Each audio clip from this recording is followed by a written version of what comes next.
નમસ્કાર દર્શક મિત્રો, બેચ ટીવી ન્યૂઝમાં આપનું હાર્દિક સ્વાગત છે. રક્ષાબંધન પર્વને લઈ કરજણ એસટી ડેપોની આવકમાં વધારો. રક્ષાબંધન પર્વને લઈ કરજણ એસટી બસ ડેપોની આવકમાં વધારો થયો.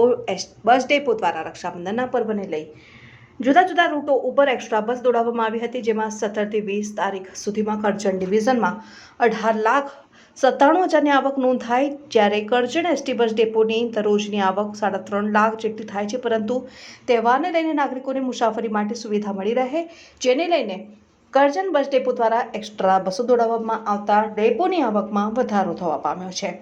એસટીની સવારી સલામત સવારીનું સૂત્ર અહીં સાર્થક થતું જોવા મળ્યું. Reporter Ajit Patel, BH TV news. Rakshabandhan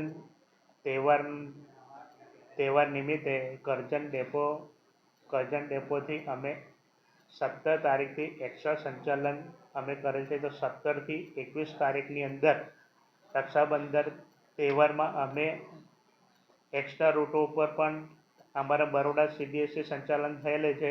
તેમાં દાહોદ, ગોધરા, લુણાવાડા, પછી અમદાવાદ, તેમાં અમે ટોટલ 4 દિવસની 18,98,682 આવક મેળવેલ છે.